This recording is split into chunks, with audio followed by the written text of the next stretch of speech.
Start. Sir, I will briefly refer to the points raised by honorable members in their speeches.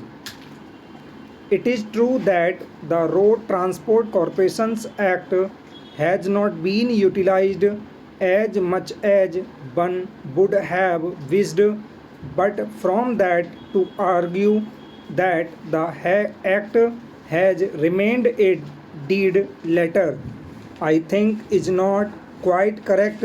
Road transport corporations have been formed. The premier road transport corporation is the Bombay Road Transport Corporation, and it has been functioning in a very efficient way.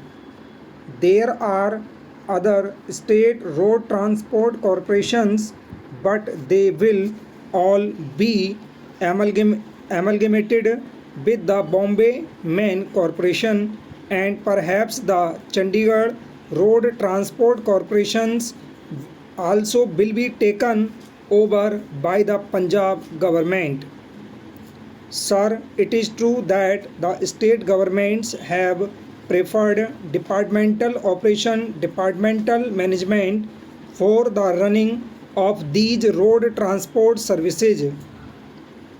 All of them wanted to make a beginning, and some have made a beginning. The states of UP, Bihar, Madhya Pradesh, Rajasthan, and Kerala wanted to make a beginning, and they naturally wanted to proceed cautiously. They wanted to expand slowly, and it was but natural that they wanted that all the profits that they could make out of this should go into the state coffers. When a corporation is formed naturally, there is central participation, and it was also envisaged that private operators might also share in the capital and become part of this corporation, though it has not materialized.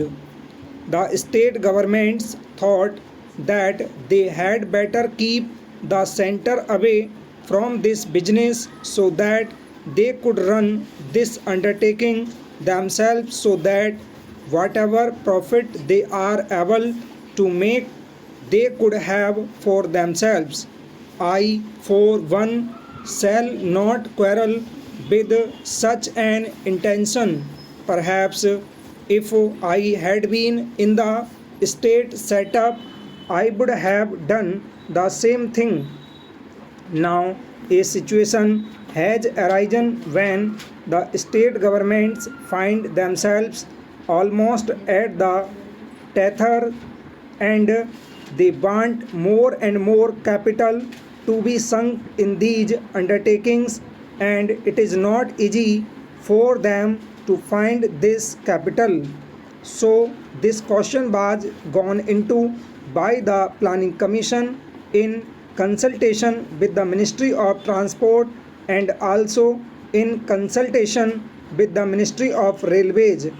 The railways are willing to participate in these road transport undertakings because this participation of the railways in the state undertakings obviate any difficulty with reference to the road rail competition.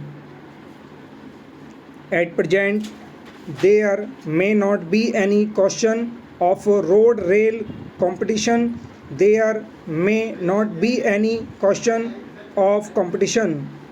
There may be some competition over particular routes and in particular areas, but as a whole, there is no competition. But it may not be so forever. A day may come when one form of transport may cut another form of transport. Now, if you run the road transport services by means of a corporation, you immediately avoid the prospect of such a cutthroat competition on any date in the future. and it is for this reason that the railways are willing to participate and share in the capital of these road transport corporations. They have already done so in all these corporations. Not only that, even when it was sought to run the road transport services by means of limited companies, there also the railways had participated in the capital. In fact, when the question arose as to how the railways should help by augmenting the capital of the UP transport undertaking, the railways were willing even then to participate, even though it was departmentally run undertaking, but legally it was not found possible. So all the state governments have been advised that if they want more capital and if they want central assistance, the best thing for them to do would be to form a road transport corporation, and honorable members would have noticed that in the railway sector of the plan a provision of rupees 10 crores has been made for participation by railways in the road transport undertakings, which may be in the form of these corporations. So that is the position with regard to these corporations. As I said in my opening speech, we were told that the Karnataka government is also willing to form a road transport corporation. It may be that other governments also may come forward to form such corporations. Here, I should like to say that it is not so much the form in which these undertakings are run that is to be considered important as the way in which the services are run.